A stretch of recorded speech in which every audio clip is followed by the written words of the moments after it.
Got Your Back Podstream is brought to you by Kinprint. For all your company's promotional needs, they do it all. Apparel, promotional products using the highest quality brands. They do logo design, signage, and printing. Kinprint will promote your brand with excellence. Visit kinprint.ca.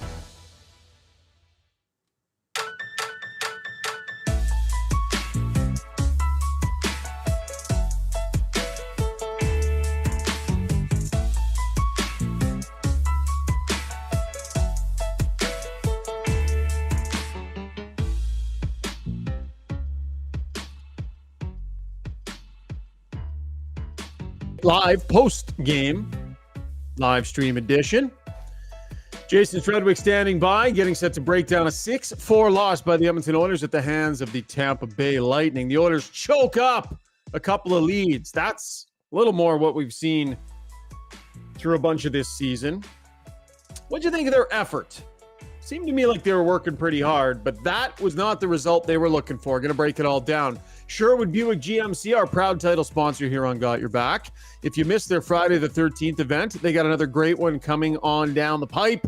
Check out the big store November 24th and November 25th. Take advantage of their Black Friday promotions, including up to $7,000 in discounts, finance, cash, and trade-up bonuses.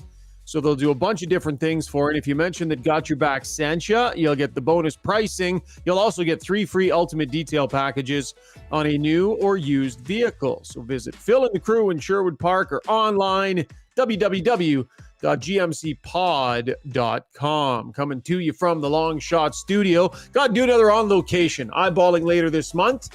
Maybe later this month, we'll head back to Long Shots for an on-location pod. They're available for corporate events too, if you didn't know. Great spot to take the workers and have a little bit of fun. Check it in with Jason Struddy. No Rob Brown. He's otherwise occupied right now. Struddy, how's the Saturday been, buddy? I don't mind these Saturday afternoon pods, eh?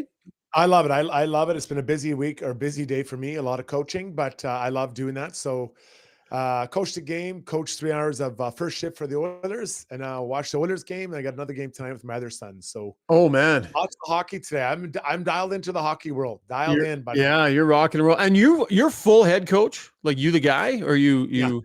Yeah. Well, it's one of them. I am the other one. I'm like a co-head coach, and then when I work with the first shift for the Oilers, it's that's kids that are just learning to play. Yeah. So I watched 5-year-olds that can't skate all the way to the best in the world play, and Kucherov and McDavid. So. That's fantastic. Hey, by the way, before we get to breaking down the game, just because you're talking about, your contributions here to some local players, how about James Hamblin? How about that moment tonight for James Hamblin? First NHL goal. I know you've worked with him, and he points to the sky. That one's for you, Mom. I mean, I know Oilers fans beat up by the result here today, but that was a pretty awesome moment. I love it. Yeah, I did get a chance to work with him just a little bit. I can't take any credit. He's the hardest worker. The first time I saw him play, I liked him. I really liked him.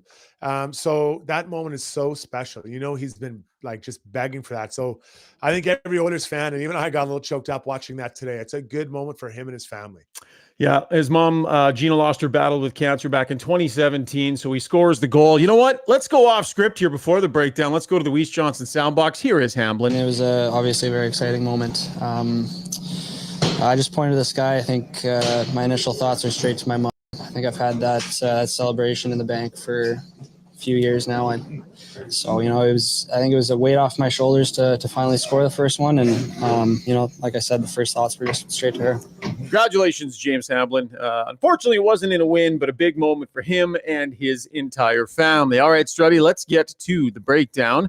Brought to you by Adrenaline Diesel. They specialize in heavy-duty truck and trailer repair, performance, tuning parts and sales. They have 7 gigantic bays, and there's not much they can't figure out for you. Marty and the crew, they've got very high standards, and they will leave your truck in great shape like it's right out of the factory.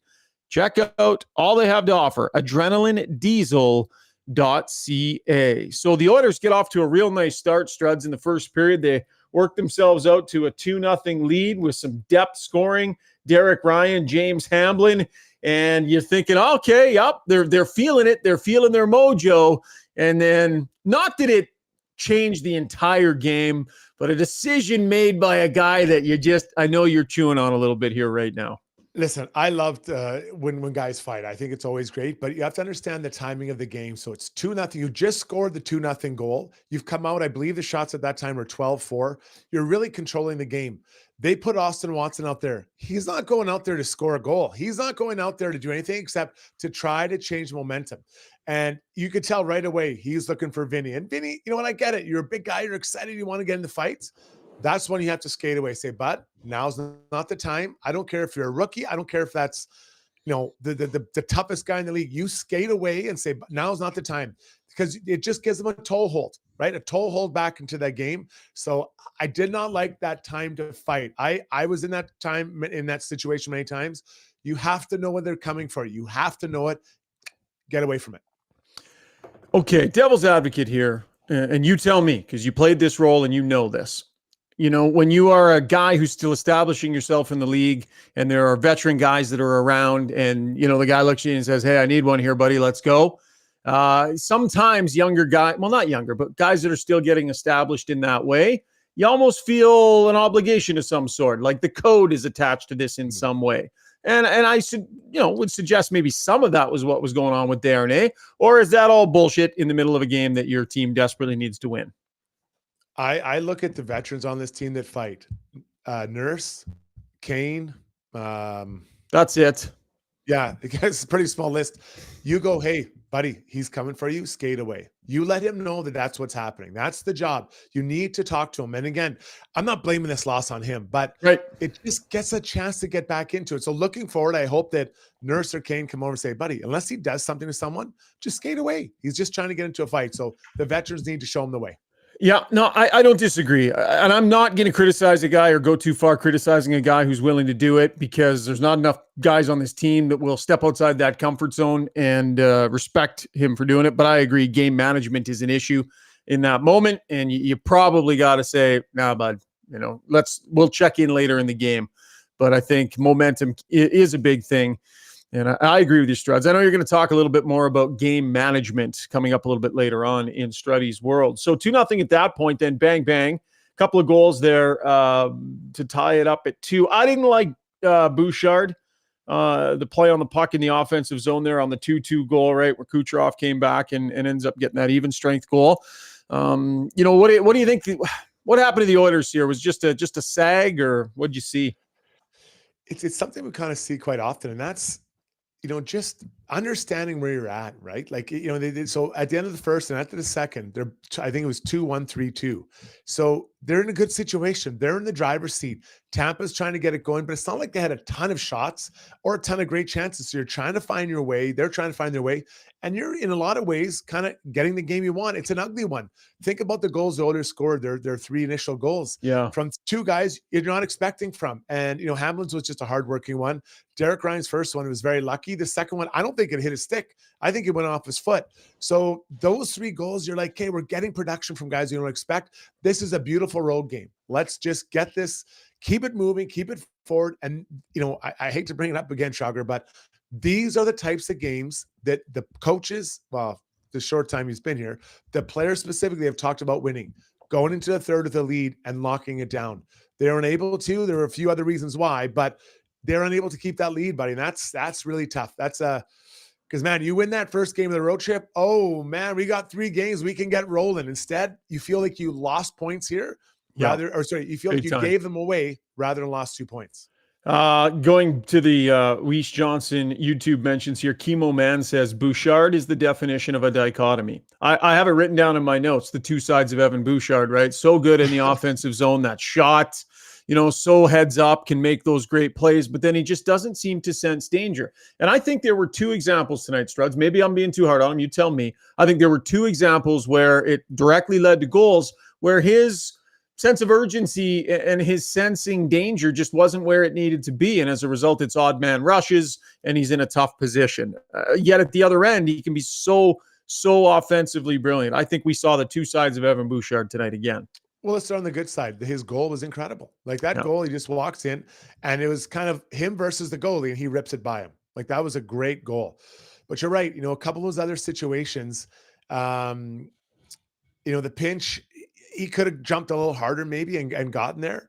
And then the one where he bounced it off the wall. Now he doesn't get back. He doesn't feel that urgency to get back on the defensive side. It's a casualness to his game that is really difficult. As a coach, it'd be hard to manage it because you've got to feel and get that spidey sense tingling that, okay, I've got to get back here for this play here. And he doesn't get back in time. And the goal scored, and it's like, it's preventable, right? So you love what he brings at the offense. You love when the puck's on his stick. It's just small tweaks. And I know people say, well, look at this stat or that stat. And, he's carrying the play. I get it. But when he has a breakdown, it's a golden chance. And I don't believe that every chance is created equal, or every breakdown is created equal. And it seems like when he has a letdown, it's greater than maybe other guys' mistakes we see around the league or on the team. Let's get to the Weiss Johnson soundbox here. Derek Ryan asked an interesting question. Tony Brar from Oilers TV threw a statistic at him. We have that, and you'll hear Hyman's response. Derek, the team's record falls to 0-5-1 when you guys put up 40-plus shots. What comes to mind when you hear that stat? We're letting in too many goals. I think that's the missing part of that equation, is that when we do have whatever plus shots, then we're giving up too many goals still. Get to Zach Hyman here as well. I thought Hyman made a really good point here, Struds, because some of Tampa's best chances, I think there were Oilers in position where they could have helped out, where they could have bailed each other out a little bit, and that didn't seem to be there tonight. Here's Hyman. Yeah, everything that we can do better is kind of bail each other out. Like, I think if there isn't a little mistake, I think we can do a better job of covering for one another and making sure that a little mistake doesn't turn into a grade A, which turns into a goal, right? I think we can do a better job of that. And our sound brought to you. Yeah, go ahead, Struts. No, so I love that. I love that insight from Hyman. And I think that it's you've got to read the situation. So you got to see that there's a problem developing. And I think too often owners don't see that the storm clouds are brewing, right? They're kind of like, oh, what's happening here? And then it's too late for them to react, and they're chasing it down. So you're right. You do have to step up for your body. That includes the goalie, that includes the D, and that includes the forwards. But kind of seeing, like, for instance, the one where Bouchard pinches, the one where he shoots it across the far line. And, could some guys have back checked harder? Yes. And he doesn't get back in time. So it just compounds the mistake. You have the puck in the offensive zone, and 6-7 seconds later, it's in the back of your net. I want to talk about the power play and the penalty kill, but I also want to have a greater conversation about McDavid and Draisaitl. We'll do that in our takeaway segment. So we'll dig in a little bit more on 97 and 29, their night tonight, what we've seen from them recently in our next segments. But we do have to talk about special teams in general. Chris Knobloch, after the game, he said, really felt like we missed an opportunity with those first two power plays where he thought the team was excellent and did everything but score. But then from there on, their power play was so pedestrian. That top unit, man, it fell apart for them. They were giving pucks away. They weren't dangerous. It was not a good look at all. And Tampa's power play, holy snap. That passing play was unreal, Struddy. Well, so let's talk about Tampa first, and that goal you're talking about where they passed it to the bumper, back to the out guy, and then back all the way across to the other side. As a D-man, you get lulled into looking at the guy in the bumper because you're like, oh, he's going to pass to him again and shoot it. So you kind of look there, and all of a sudden, boom, it goes by him, and they know it. They said that's not a luck. That's something they've talked about, something they discussed. We're going to bump it once and bump it far side, and it's a wide open end on the backside. So that is great offense by Tampa. I love that play. But for the Oilers D, they kind of got it. You always have to. It's kind of like the magician, right? He's got you looking over here, but a lot of actions happen on the other side. So that's kind of what you have to look at. As far as the Oilers power play, you're right. I thought the last two chances, they're trying to force plays where they're not. Like, how many times do we see it try to make maybe look like a hope play where it's like a backhand towards someone, not on their tape. When the Oilers are at their best on their power play, the passes are tape to tape. They're sharp. They're moving quickly, and it makes the other team move, a la Tampa Bay on that goal we just talked about. When the Oilers aren't going well, it feels like they're skating pucks more to guys. Their passing is not on the tape, and a lot of times they're like throwing up a 30% hope pass to get through. That's not what they have to do. They have to go back to their bread and butter where they manage the puck, control the puck, get the other team moving. And the more you move the puck, the more those guys have to adjust, the more opportunity there is to open up the seam. And the seam might not be Draisaitl right now. It might be another guy. But sounds very basic and easy. But I think they're feeling it so much. They're feeling so much stress that they didn't even get it done because the specialty teams were a huge story in tonight's game. And we can talk about those shorthanded goals, but those are, I'm not counting on those night in, night out. Oh, for sure. For sure. And you wonder if, I don't know, starting the second unit here and there, you're only going to give them 20, 30 seconds. Unless, they're either going to get cleared and you change, and you just give those other guys a chance to start on the bench. Chances are when they go on the ice, their team has possession. That's the other thing, right? Like if your power play is changing, your second unit's changing, it's because it was a clear, most likely. And so McDavid and Draisaitl go on the ice and they get possession right away. I don't mind the idea start like on nights where they're having a tough time like they were in the second and third. I don't mind the idea starting that second unit. We'll see if that's something that Knobloch ends up doing. Important moments in games, right? Next shift after a goal against. So Tampa has that tic-tac-toe play, boom. Next shift, bad change from Derek Ryan, flat out, vacates the middle of the ice. And that's one of those shifts where you're the fourth line or the third line, whatever you want to call it, and you're getting a key moment and you're getting opportunity, and that was a tough one there. Really tough. And that's that understanding of where you're at the game. And you might be tired, but you can't change when the guys are coming up the ice. When I say the opponents are coming up the ice at you, that's not a time to change. The time to change is when the puck is leaving your end. You can quickly change when the puck's going up the ice. Then you get fresh legs out there. So I get you may be tired at the end of the shift, but you have to understand those moments. Now, to be fair, he maybe didn't know that was going to happen, right? His back was kind of to the play, but it's just a tough play. And it's just, and it's not on, this game again, isn't on Derek Ryan or anyone like that. It's just when this team struggles, they have breakdowns that are preventable, right? It is. And I think this morning, what was it? Knobloch talked about something. It was some kind of phrase. He said, "No, I want to get good at things that don't require a lot of skill."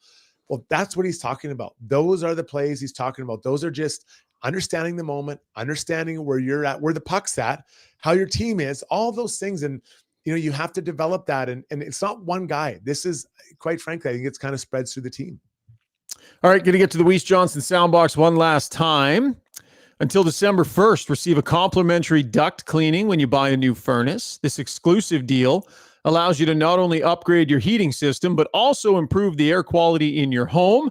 Check it out at weissjohnson.com. Weiss Johnson, whoa. Here's the head coach post-game. Yeah, no, overall, I thought the first two periods we played really well. In the third period, I didn't like how we handled having the lead. Their forwards getting behind our defensemen, their forwards getting behind our defensemen, and our forwards not protecting the middle of the ice as well as we should have. So a quick chime in here on the YouTube mentions McLeod needs to be hard on the back check, not totally Ryan's fault. Thomas M keeping us in check here a little bit on who is to blame. I think that's fair. A couple more really hard strides from from Ryan McLeod there. He's probably in position, Struddy. So let's go back to what Hyman said. When there's a mistake, one of us has to pick each other up. Yeah, that's an opportunity right there to pick him up. And McLeod can skate hard enough. But the challenge, I think, right there in that play for McLeod is I don't think he knows that he's in trouble. Yeah. Like as far as not in trouble, like getting yelled at, but as far as he doesn't think there's danger there. And you have to recognize that that's danger. That's a skilled team over there, right? They're very they can pass the puck well, and they're very kind of methodical how they move the puck around. But you have to feel like, oh man, this is a real problem. We got to get up the ice, or I got to get back the ice and get to my end and make that difficult score. So that is exactly what Hyman is talking about. Supporting your teammates when there is a breakdown. Going to make it a regular segment on the podcast. We partnered with Sport Logic. Zuby's been working hard behind the scenes on some numbers. So Sport Logic has some fantastic analytics game to game, and they give us some numbers that aren't available necessarily on all the public sites. So Zuby, why don't you bring up our stats pack from today, courtesy our friends at Sport Logic. Just a few things that stood out. For those listening, I'll read them off on the podcast. Scoring chances off the rush, 8 for Tampa, 5 for the Oilers. Inner slot save percentage, 67% for the Oilers, 83% for Tampa. Puck battle win percentage, 46 for the Oilers and 54 for Tampa. By the way, that was 70% for the Oilers after the first period. They were dominating in the puck battles after the first, but it definitely leveled off and tilted the other way. And then 10 high-danger scoring chances. Now, Sportlogic does this differently. They actually have people watching the games and determining what is and isn't. It's not just about shot opportunities from different areas of the ice. So really, good analytics here that tell a little bit of a tale. Zuby, did you pick any other ones, or is this what we've got today?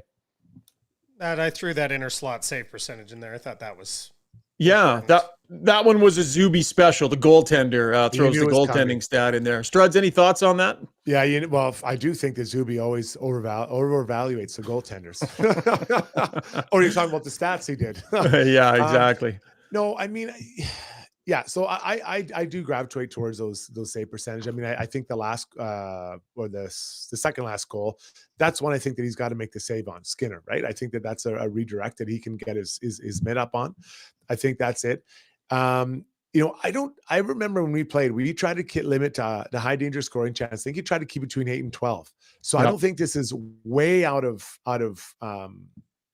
whack. And we're thinking, oh man, these guys got just abused out there. No. They did quite a good job, especially the first two periods, of kind of limiting a lot of those good chances against. But when you give up a good chance, you got like a backdoor, like the goal that we talked about, the backdoor shot, like that's a hard one to save, right? You're not saving that one. So I wish they could kind of narrow that down or winning that down to unsavable pucks and savable ones. Like a backdoor shot, I don't think that's savable. Yeah. Like the power play goal, I don't see that as a savable puck. I'm sorry. I don't expect a goalie to save that. The second last goal, I do think that's a goal by Glendening. Connor McDavid looked like he skated miles tonight. Didn't have much to show for it. Leon Draisaitl, same thing. In our takeaway segment, we'll dig a little bit into their game, what we're seeing at even strength and on the power play in tonight's game. Then we've got a new segment that we're going to debut, which we need some help naming, by the way. So we'll talk about that in a couple of minutes. Struddy's World and Ask Us Anything. Lots more to come. Short break here. Hey everyone, it's Kelly here from United Sport and Cycle. Christmas is just around the corner and we've got everything you need for the athlete and sports fan on your list. With over 30 different sports under one roof, including hockey, bikes, ball, and our amazing fan shop, United is your one-stop shop for everything sport. Don't know what to buy? A United gift card is always a fan favorite. United Sport and Cycle, your Santa's workshop for over 95 years. Are you ready to elevate your moving experience? Trusted for over 100 years, Ferguson Moving and Storage are your partners in relocation, ensuring your journey is smooth and stress-free. And say goodbye to surprises with Ferguson's transparent flat rate pricing. Contact them now for a free moving quote and use a promo code Ferguson to receive $100 off your next move. Visit FergusonMoving.com and let them lift your expectations.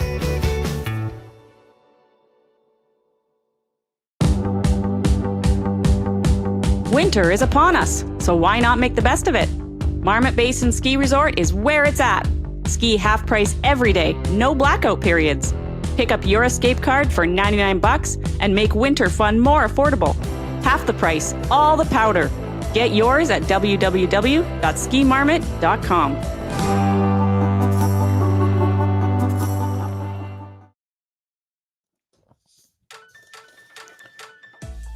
And Struddy's appearances are on the podcast, brought to you by our good friends over at Kin Print, a local family-owned and operated company. Decades of experience filling any and all of your promotional apparel and embroidery needs. Visit kinprint.ca. One of our sponsors had a big event today, the crew down at Martin Motorsports. Today was their winter kickoff event. Looked like a great time. Exchanged some text messages with Chris. Not a lot of snow on the ground yet, folks, but it is on his way. And it'll be here before you know it. Lots of customers rolling through. They got everything there, man. Not only do they have all the fantastic gear and apparel and, all the little knick-knacky things that you need to have fun, but they got the big stuff as well. And it's going to be a great winter where they are in the zone. So check them out, martinmotorsports.ca. They got West or South Edmonton locations, and they are priced to sell. So definitely get by Martin Motorsports if you're planning your winter fun. Okay, McDavid and Draisaitl in this game. one was worse than the other. Is that fair to say? I thought McDavid was more noticeable and probably had things churning a little more than Draisaitl did today. Yeah, well, Leon's line, with Hyman, and Kane, I thought they had, a pretty tough go. And that's, I feel like with Leon, when he's trying to make plays standing still, it's a way easier game against him. And when he's skating and using that big body, it just adds another element to his game that I don't think was there. Just as a comparison, Kucherov 3 points, Stamkos 2 points, Braden Point 2 points. The Oilers' top guns had no points and they were minus players. So, I think that the bottom end of the lineup contributed offensively. They needed a little bit of help from that offensive part and the top six part, and it just wasn't there today, Shager.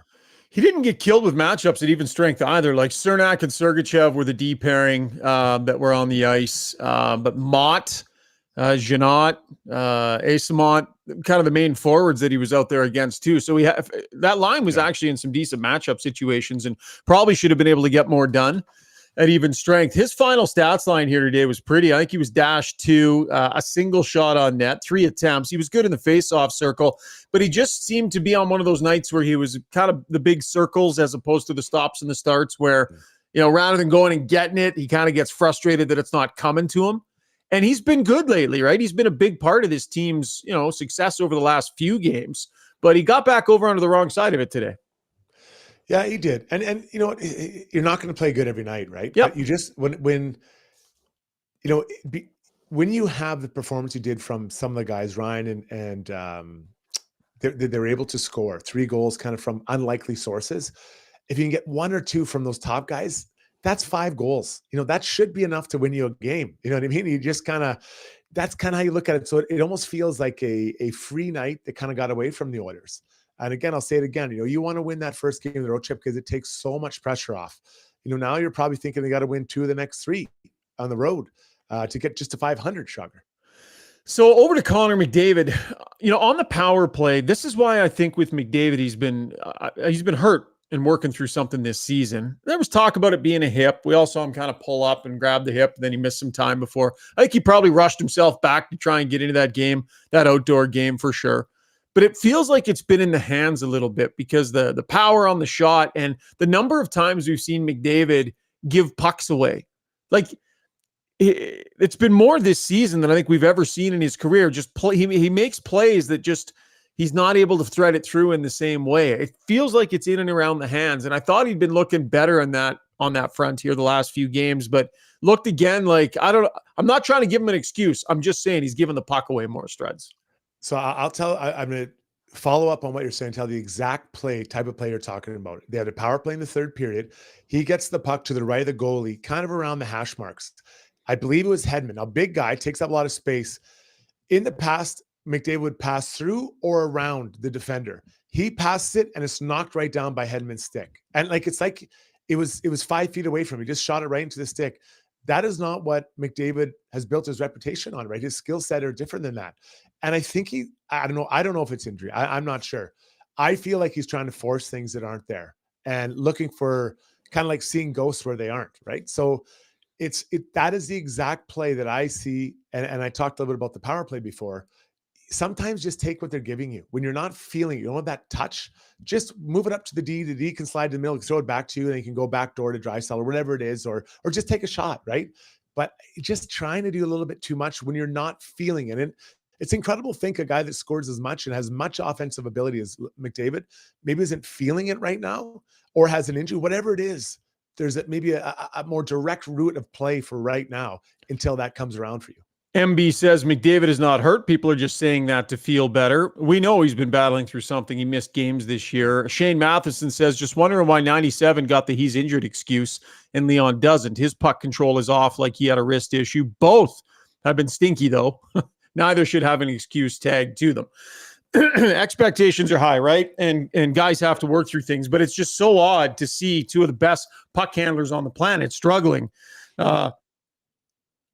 With handling the puck. What have you thought of Knobloch's use of them? Multiple games in a row here, he's gravitated back to them on the same line when they're chasing the game. He's not starting that way. He's starting with them separate every day. But what do you think of his deployment with those two. Well, I like that they're starting apart. But I will say this: I think we got to give Knobloch a little bit of time to kind of figure out what he's got. He's not sure, right? You have Gullickson there, you have Stewart, I know Pelche, the shorts, they've been there already. And Coffey's been watching, so he'd see it. But Knobloch hasn't watched every play, every period, and every game that the Oilers have played for the last number of years, like many of us have. So he's trying to figure out what he's got and what situations to put them together or to keep them apart in, right?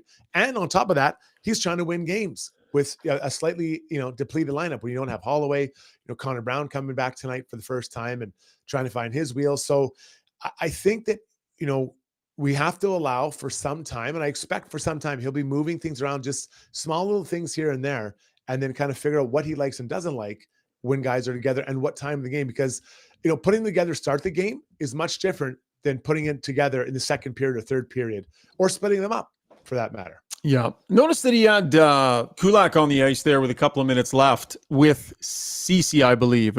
He was out there, I think, when Ceci Rang went off the iron, wasn't he? Or just one second. I got it in my notes here somewhere. Yeah. I think Nurse had just gotten off the ice on like a 40-second shift or a 50-second shift, but it was I think Skinner or Ceci, and Kulak, I think, were on the ice in the last couple of minutes, and then he moved over to Bouchard there with the net empty and that kind of thing. So I'm not sure if he was swapping Kulak out for Nurse in that situation, right. Just keeping an eye on the way he's using his guys and those little details we look at. Nurse had a 50-second shift that ended at 2:45 on the clock. So that's when Kulak, I think, came out. But it'll be interesting to see if he'll move guys and nudge guys around a little bit. What would you do with the goalie next game? Who is it, Florida or no, Carolina? Yeah. They've got Hurricanes Florida on now. No, wait a minute. Sorry. Yeah. Panthers on Monday. I need my schedule here. My schedule's over my shoulder there for some reason. It's ridiculous. I've got it locked up here like Kramer. But I had a 50% chance of being right. Well, you cannot, there's a lot of people saying, well, they don't have back-to-back games till sometime December. You just can't play every game. I don't know how many times we have to go through this in the NHL for people to realize that goalies get tired as they get into, later in the season. Yeah, they feel great. I want to play. I know you want to play. My son also wants to stay up. He's 9 years old to midnight. Doesn't mean he can. He can do it, but there's a price to be paid the next day and for a few days after. So Picard has to play at some point. There's no doubt he has to play at some point. Florida or Carolina. I mean, you play him two more. You play Skinner two more here, and then you go next weekend in Washington in an afternoon game. But that's piling it up on Skinner here. Yeah. And how long are you going to have this guy just hanging around? Like Campbell's not busting his way back anytime soon. You're going to need this guy at some point. You got to get him in. Yeah, I'd probably play him one of the next two games. Yeah. Because tonight, then let's say you play him Monday, he gets tomorrow off, Monday off, Tuesday off, and when plays. So, but you got to remember, like days off for a goalie they're still working. It's not like he's out, smoking a stogie by the pool in Florida, right? So yeah, I would play him one of the next two games, probably Florida. Like the Oilers played two good periods tonight, so it's not like they're getting caved in. I thought they worked hard tonight. I think their jam level, I think, was pretty good in this game tonight, Struds. And we've been talking about that lately. This wasn't that to me. No, small breakdowns, game detail breakdowns. All right. That was Takeaways brought to you by Martin Motorsport. All right. We're going to debut our new segment coming up right after a very short break. We're going to call it Around the Horn for now because we kind of put this idea in place, but it kind of came together a little quicker than we thought. You can help us name it. Struds is going to take a look at some other things going on around the National Hockey League. Just a couple of points.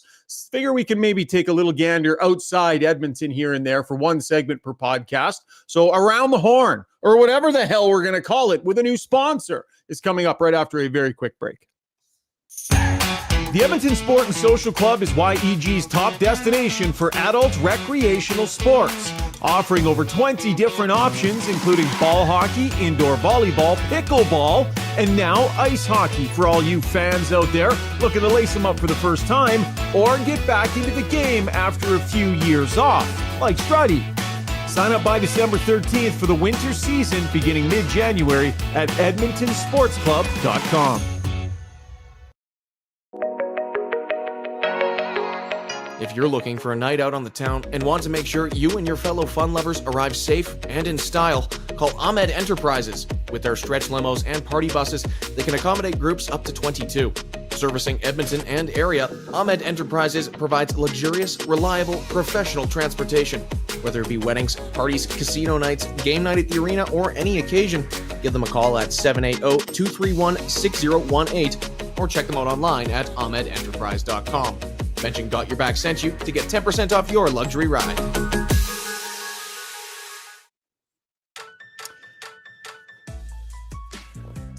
All right, welcome back to the podcast. So we've got a little chat group, a little Got Your Back chat group going, and we were trying to figure out a name for this segment, right? Struds is going to pick a couple other things going on around the league, and we're going to dig into those for a few minutes before we get to Struddy's World. So a couple of the suggestions that came in here. Steve Taylor was pretty active. So we want to ask you, if you've got any suggestions, we're wide open to it. And it doesn't have to, necessarily involve Strud's name. League Lowdown with Strudwick. Beyond the Boards with Struds. Struds Rink Roundup. Everything's you here. We don't need to involve you. The one I like that's kind of cheeky, 43 Thoughts or 43's Thoughts. Your number was 43 and a little play on what those other guys got going on. I don't think we got any potentials yet, though, do we, buddy? Well, I put in Sprinkle the Infield or Sprinkling the Infield, and that got crickets from the group. Sprinkle the Infield? Where did you put that? Sprinkling, like when you're going out for drinks and you're like, hey, do you want a beer? Like, yeah, Sprinkle the Infield. So I'm thinking like Sprinkling the Infield. Every segment that we have created that we've tried to name, you have tried to ram that name through. You've suggested that for every segment so far. Well, put it on a segment. I'll stop suggesting it. Sprinkling the Infield. I don't know. Let's ask the YouTube stream what they think of that one. That one's a little bit dicey. And for today, we're going to call it Around the Horn. It's lame. I know. And yes, I know there's a show that has that as well. So we'll put our creative brains on. We'll come up with a better name. But we got a great new sponsor, Struddy, and they are Backscape, and we're fired up to have them be a part of our team. And it's brought to you by a Backscape. Bid farewell to unwanted back hair, and you can do it all by yourself in just 5 minutes with the fastest growing male grooming tool on the planet. With Backscape's water-resistant and rechargeable long-handled shave stick, you can shave independently in any direction with no cuts, scrapes, bumps, or mess. Name the superhero of razors. Let Backscape have your back and tame that wild mane. Visit Backscape.com. That's BAKscape.com and choose from a variety of packages delivered right to your door. Ladies, there you go, Struddy. Yeah. Well, ladies and gentlemen, we know that there's a lot of people that have some significant challenges with hair on the back. And when you wheel out the pool and it's little hair, you want to get this. I know one guy in our group. One of the four of us is going to get this for Christmas. I know who needs it.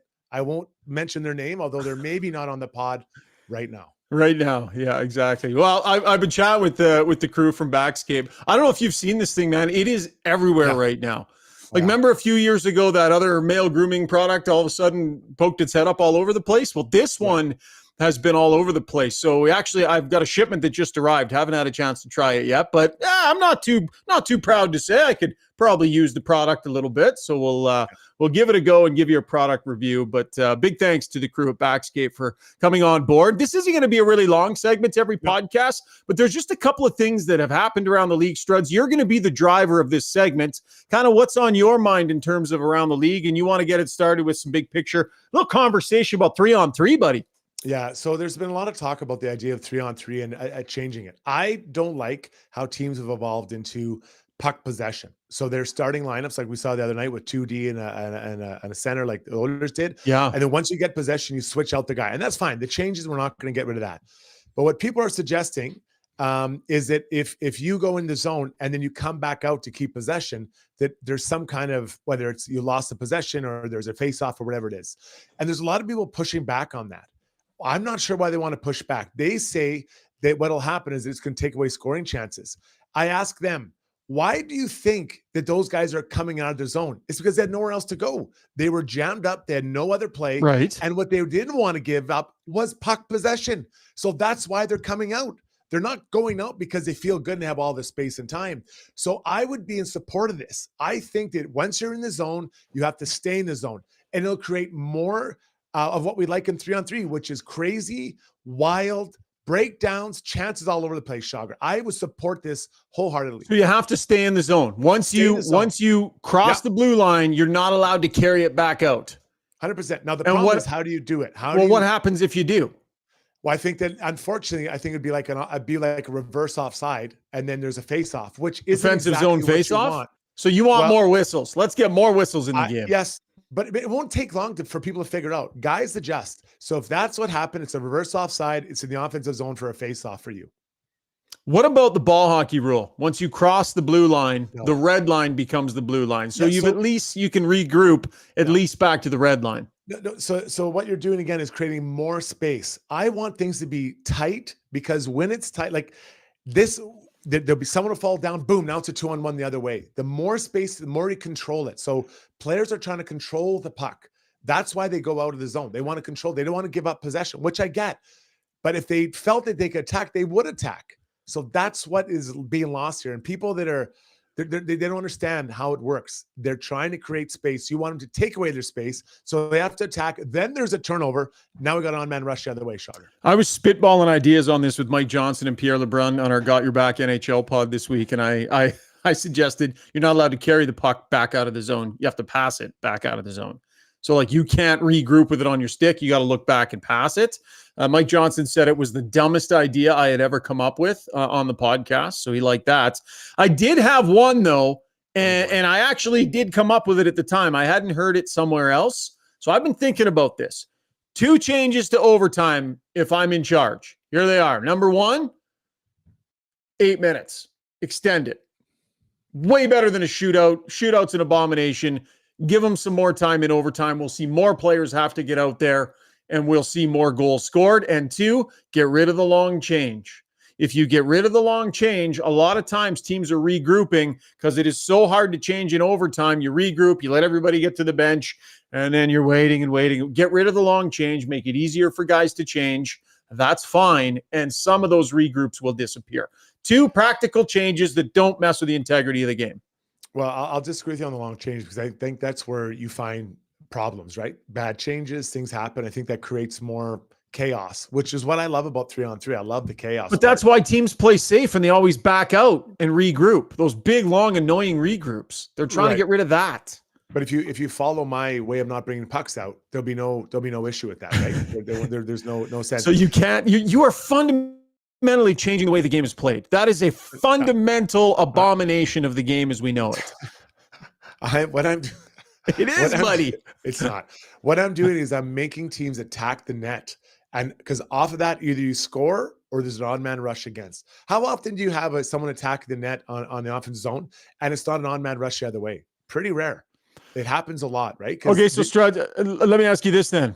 Are you in favor of video review to make sure that the puck actually crossed the line and came out before allowing a defensive fate? Like at what point? I mean, some of this is subjective, right? You're adding more whistles. It's another offside thing. You know, I don't know, man. It's easy. It's this. Yeah, I guess I would have the same. I'd have the same setup as because it's a reverse offside. That's the word I'd use. And I bet you within 6 months, someone will adopt that and use it of their own. Probably Pierre Lebrun. You know, he loves to steal my ideas. Yeah, Pierre doesn't want to change it. Pierre said he'd be fine with a traditional tie.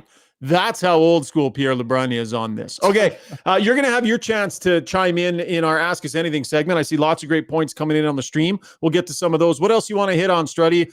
We got some good suggestions too, by the way. Shane Matheson says, around your back, brought to you by Backscape. He thinks that around your back. I like that. I actually don't mind that. You think around your back?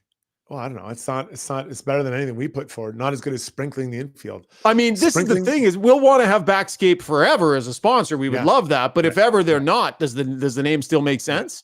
Well, I'll have to figure that out. I guess there's work to be done. Item B, Struddy. Global series in Europe. I love it. I am so in favor of this. I actually got to partake and go to Europe with the Vancouver Canucks. We had just drafted the Sedins, or no, it was a year plus one since we drafted them. So we went there for training camp.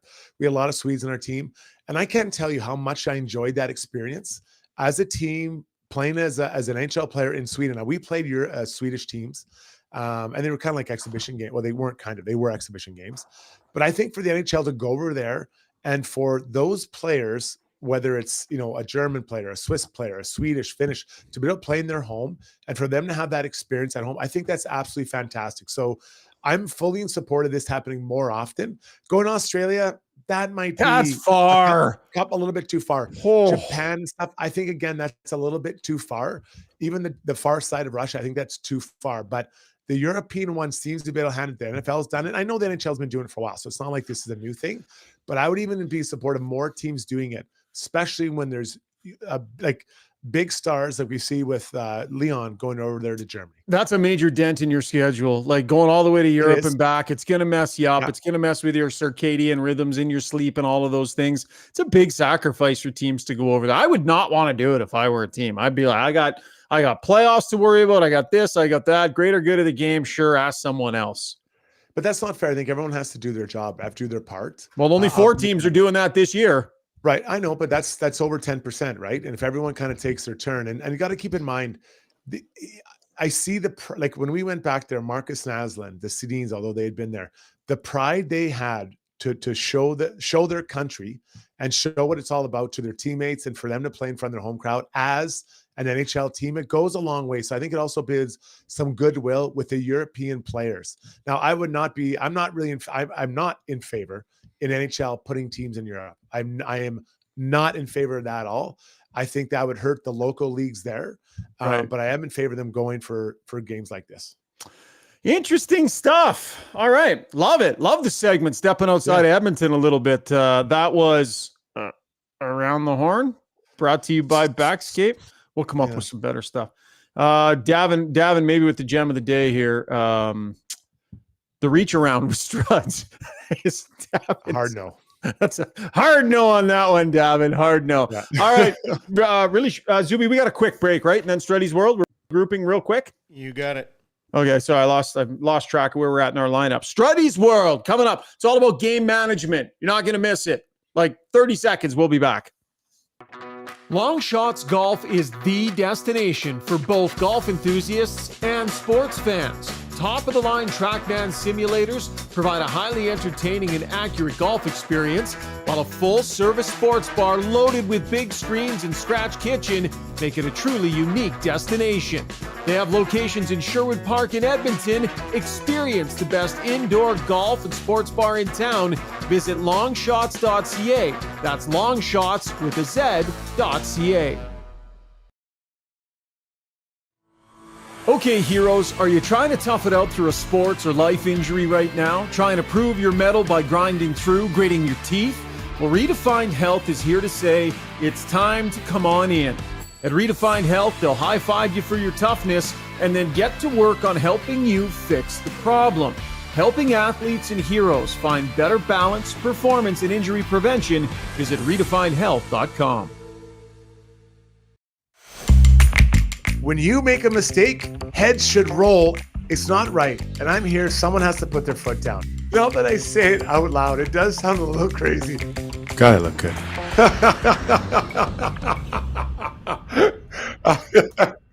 All right, time for Struddy's World. And with Zuby away last week, we did not have access to the Shark of the Park sound effects. I asked Steve a couple of times, Zuby, but I guess in your haste leaving town, you forgot to send that one to him. So do we have it ready to go? Because Renee Bouclan, the Shark of the Park. Oh, wait a minute. Oh, that's Ask Us Anything, right? Do Pathfind first. I'm literally doing the wrong sponsor right now. Amateur Hour. This is Amateur Hour, man. We got to get you and Brownie could land this plane together. You don't need me.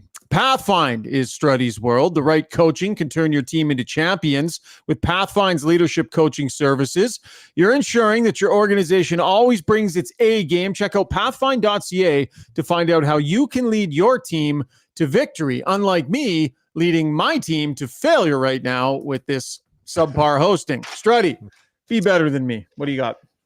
Game management. This is something that we've spoken a lot about, and I've actually had people ask me, what do you mean by that? Okay, so let's go through it. I'm not going to beat up on individual players. It'll be more as a coach's perspective. So game management is understanding the situation in the game. You know, are you near the end of a period? Are you winning? How's your team playing? How's your goalie playing? Is the ref calling a lot of penalties? Is he not calling a lot of penalties? All those types of things have to be going through your head, and you have to be evaluating them all as you go on the ice. Every shift is unique. Every shift is different. So let's say that your team's just scored a goal, or that other team scored a goal, or you're coming off a power play, or coming off a penalty kill. All those things have to make sense. And there's an example today I'll use on the other side of the ledger was with Austin Watson tonight. There's about, I don't think there was much more than 5 minutes left. He gets a shift and he's lower in the lineup, and he goes out and absolutely slashes another player's stick, breaks his stick. And now he gives up an opportunity or gives the Oilers an opportunity to go on the power play, something that could have and probably should have hurt Tampa more than it did. But that is zero game management, zero understanding of the situation you're in. Instead of coming down hard at the chopper, go underneath, try to lift the guy's stick, or just get out of the shift home free. You don't need to hit a home run. You don't need to do something great or win the game in that exact shift. You need to have the understanding of what you're trying to accomplish. It's the same thing in the offensive zone. Let's say you have a 1-goal lead with 5 minutes later. You're not cheating to the offensive side of the puck, hoping to make it and hoping to get the puck. You need to be above that puck so that you can skate downhill if you do get it. But if they get it, now they have to skate through you. And we're talking about sometimes a difference of 2 feet, 3 feet being rather than being south of the puck, south meaning towards their net, and then being north of the puck, which is above the puck for your group. It is something that it's just, you have to learn, you have to figure it out. But after a while, if you don't figure it out, you might not get it. Stanley Cup champion teams game manage very, very well. Those that don't generally don't win the cup. Rishaug. Is it part of hockey sense, Struds? I mean, when we think about hockey sense, you tend to think it's like in the moment and you're pressed for time and you just know what the right play is to make. A little bit more instinctual, I think, when we talk about hockey sense. But is this part of having hockey sense? Is understanding moments and understanding the game as part of hockey sense too? I think that's a good question. I would separate hockey sense from game management because I don't think game management is necessary. You have to be a really smart player. I think you have to be able to, as you're skating out on the ice, understand what is going on and what the moment needs and brings. I think hockey sense is more moment to moment, reacting to the play with or without the puck. So they're very close. But wouldn't you say though that guys who have great hockey sense innately have an understanding of game management as well? Well, yes, you can, but I think you can be good at game management, but not have a lot of hockey sense, right? Like I would suggest to you that I was a pretty good game manager. I didn't have a lot of hockey sense. Like I understood where to be, but I understood, okay, we're winning by 1 goal. I'm getting my last shift here with 4 minutes to go. And not that I would often, but I'm not taking an unnecessary risk here for my teammate. Or I might even back off a little more because my partner, I know he has a high threshold for risk tolerance, right? When I don't, or the players I'm on the ice with, or even when you skate out there, how many players do you think truly go out and identify who they're playing against before they line up? To look up and say, there's a 40 goal scorer sitting over there. This probably is the time to cheat to the offensive side of the puck, and vice versa. I'm out there against the fourth line. I'm going to take chances here, right? Like, and that's all game management. It could be hockey sense, but I would separate you. Rob Brown would be interesting to ask him about it, but I think he'd be good at one, game management, without having the other. But I think if you have hockey sense, you ultimately would have the game management. Quady chimes in and says Hyman penalty was stupid too. The game totally switched there. Now, I think that you could debate how much of a penalty it actually was. I think the guy definitely embellished it, but again, hockey sense / game management, not to necessarily take a chance there, right? They've just called one. You're in a good position. Don't even make it close, Struds. Don't even take one even close. Yeah, and he's trying to create something. Like I think he's trying to get something going. So I get it. And generally speaking, I think Hyman has a pretty good understanding of what's going on out there. So he's not one of the ones I'd be super critical of. But and everyone has their off day. Like everyone has their moment. But I just, when I look at it from the Oilers' perspective, that game management is something that, I bet you we could cut off 10 goals against. And that's a lot considering we're only just over a dozen games in. The Darnay scrap would be game management too, right? What you're talking 100%, about? 100%. And that's, I love, I love that he fought. I love he beat up Austin Watson. I think that's pretty clear, but there's no need for it. You're winning. Do you think you beat him up? Did anybody throw any punches? Did anybody? I kind of threw it. It looked like you landed on top of him. So you got the takedown. Bit of a sumo splash there. That's about it. And you're right. You had said earlier, maybe, rookie, you're not going to fight me. You're right. I'm not going to fight you. But if it gets 2-2, come knock on my door and I'll knock you down. That's a great point by you. That's the thing to say to him in that moment. That was Struddy's World, brought to you by Pathfind. Now we can get to Shark of the Park and the music, because it is time for Ask Us Anything. You've been waiting patiently on the stream. All sorts of great comments that have been rolling in, and we really, really appreciate it. So Ask Us Anything is brought to you by Renee Buclan of Maxwell Devonshire Realty, serving Sherwood Park, Edmonton, and surrounding area. Let Renee help you navigate the biggest investment of your life, your home.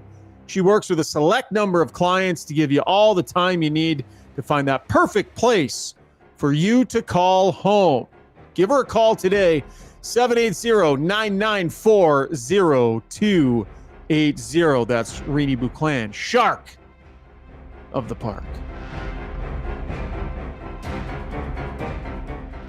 She approved that. That's her. That she has approved that music. Zuby, pop on in, my man. I got a straight up text from a stranger that still has my phone number from when I tweeted it years back, that apparently is a fan of the podcast after last one. Straight up said, "Stop being mean to Zuby." They didn't sign it. They didn't say who it was. Stop being mean to Zuby. That's my grandmother. No, I have no idea. I'm a goal. I have thick skin. I don't know what I appreciate people looking out for me, but I got thick skin and we're all friends here, and it's all in good fun, the chirping. So all right. I'm good, really. By the way, my sweater and your shirt look like they're from the same family of what color we got going here? Are we green? Yeah, but blue green. It's an aqua. Aqua. I don't know. Aquamarine, possibly. I feel like my hat matches a little better though. Maybe. Well, I'm in deliberately contrasting. It looks like laundry day to me, boys. All right, 5 or 6 minutes here to do this.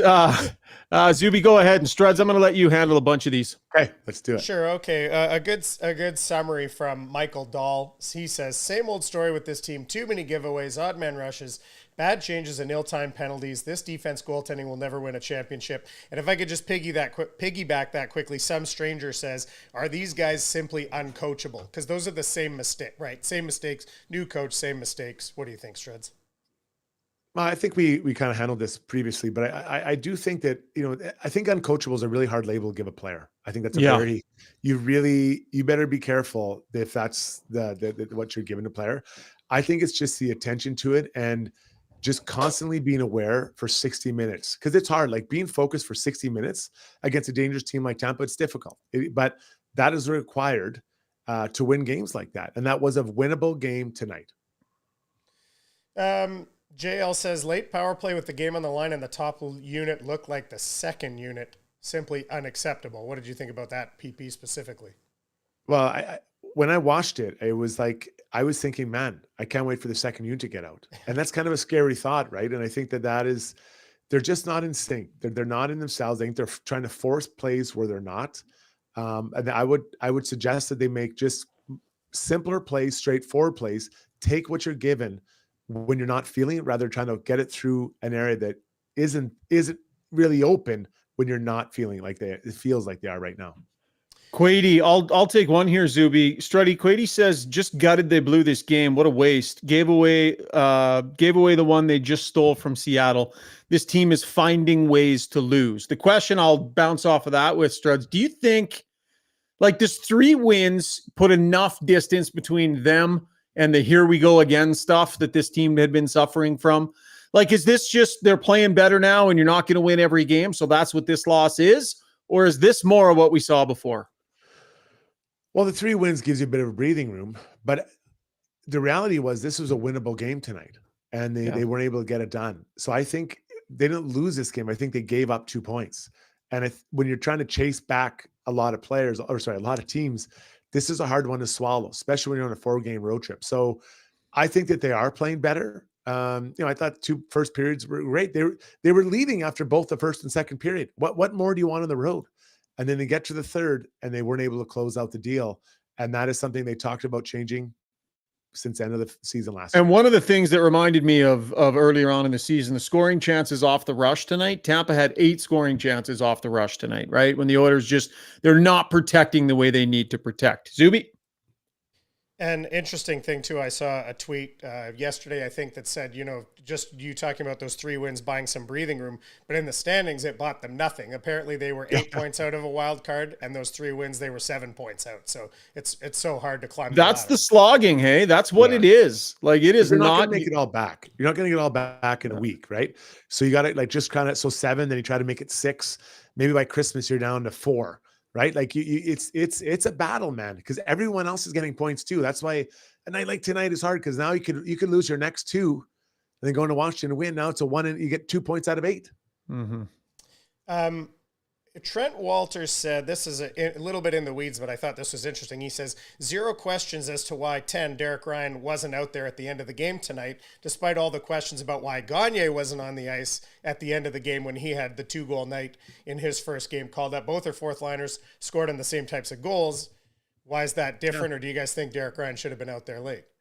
No, I don't. I think it's different. Sam Gagne's, sorry, go ahead, Struts. No, I agree. It's a different player. Yeah, he doesn't have, like, Derek doesn't create a ton like Sam can off it. Now, both his goals, I don't think he shot either one in the net. You know what I mean? So, and that's not, I hate to be, I feel like you're being negative, but I just don't see him in the same type of player. It actually never even crossed my mind. So I would disagree. On the overtime thing, everybody lost an ego. This is a good tip too for the people on the stream. If you want to get me to read your comment, agree with me, but I hadn't said this, so this is just a fluke. Everybody lost an ego says for the overtime thing, he thinks the point system needs to change for OT, 3 points for a win, 1 for an overtime loss. Would that, would the point system changing create that urgency? If you could conceivably, if it was 3 points for an overtime win, you could end up with 1 point if you lose a shootout. I've suggested this before: 3 for a regulation win, 2 for an overtime win, 1 for an overtime loss. And there's been studies done and people have run the numbers that wouldn't change a ton. But I think what would happen is maybe the people, especially towards the end of the year, they're going for it at the end of regulation because they want those points. And I played in that system where 3 points for a win in regulation in Europe.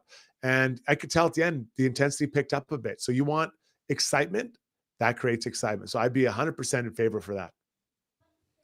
JL says Broberg and Pickard should be in next game. We already talked about the goaltending thing a little bit. Would you like to see Broberg come in?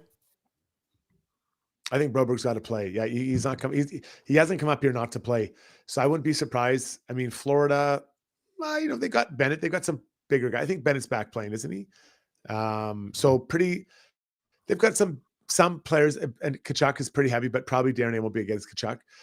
I could probably slide Broberg in next game because he can't sit and watch. Three of the Oilers' bottom 4 forwards are not great skaters, and I worry about the overall speed of this team. I like Broberg's skating ability. I think you can add a player that skates pretty well. I think it's ridiculous to have him up if you're not going to play him. I think they need some more speed. They need to play fast because they've got, if you want to play 4 lines more often, that's fine, but you're reducing the speed you have on the ice quite a bit, Struds. I think the Oilers are a slower team, there. Okay, good stuff. Zuby, anything else you want to wrap that up with? Some stranger said Connor Brown looked good out there. I thought he looked good in the first period, and but of course that breakaway attempt he had looked not so good. Yeah. There's no question there. Just wondered what you guys thought. Yeah, no, I thought he was decent. The guy's got a good motor, right? The engine goes and he gets around out there, crosses that threshold. Those bonuses are happening now. I know a lot of people wondered if the Oilers might pull the pin on him. I never thought that was a realistic possibility. But he's in there. And I thought he got taken out of the game by the penalties, though, because I don't believe they had him killing, did they? I don't think they did. Yeah, so when all the penalties hit, he just got taken out of the game. Yeah, and that happens, right? So give it time. Give it time. Obviously, they believe in this player, and Knoblauch would know him from his time in junior. All right, time for our United Cycle gem of the day. They have expert advice for every single sport. Their store is full of passionate sports fans, volunteers, coaches, athletes, ready to help you with everything you need for the sport you love. Come check out why they are one of Edmonton's favorite locations for everything sports. Visit www.unitedsports.com. .ca. By the way, Ray and Dregs had Ken Hitchcock on their podcast. I was going to run this clip. I forgot. But Ken Hitchcock told a fantastic story. But he actually talked about United Cycle. He used to work United Cycle back in the day. So that just tells you how long this iconic brand has been around. Maybe we'll roll that in for our Sunday night podcast. It was such a great story from Ken Hitchcock. Struddy, you got something in mind? Well, I'm going to give you credit, but it's Zach Hyman. And Zach Hyman talked about the idea of when there is a breakdown, a teammate picking that player up. Yeah, I really like that. We've got that sound here. We might as well run it as we wrap up the podcast. Yeah, everything that we can do better is kind of bail each other out. Like, I think if there isn't a little mistake, I think we can do a better job of covering for one another and making sure that, a little mistake doesn't turn into a grade A, which turns into a goal, right? I think we can do a better job of that. The Oilers are not going to win every game from here on out. 3 games to get themselves back on track. We'll see how far that goes. I would submit to you this next one is massive, because if you can cut your losses at 1 and then get back on the right side of it, that is the sign of a healthy team. Big game on Monday against the Florida Panthers. Good job tonight, Struds. Thanks, pal. Love the new segment, bud. We'll figure out a name. Yeah, sprinkling the infield. Thank you, everybody. It's not been received well on the stream. No, that's been universally chided on the stream here, bud. I have to say that was not on our chat, Strud. So you suggested that name to some other chat that you're somebody else. Yeah, I'm suggested right now in a different chat. I want Rob Brown to chime in. I want to know what he thinks. Although, because you drive the segment, Struds, Brownie's gonna have no interest in it. Yeah, he's just gonna sleep through it like he does Struddy's World. Yeah. All right, thanks for your contributions on the stream. We're going to do our regular Sunday night pod tomorrow night. Looking forward to it. Rob Brown, I believe, is going to be joining us. So enjoy the rest of your Saturday and look forward to chatting with you tomorrow night. Big thanks to Backscape for hopping on board here with us, giving us that new segment. And, of course, to our title sponsors, Sherwood Buick GMC. Talk to you soon, everybody.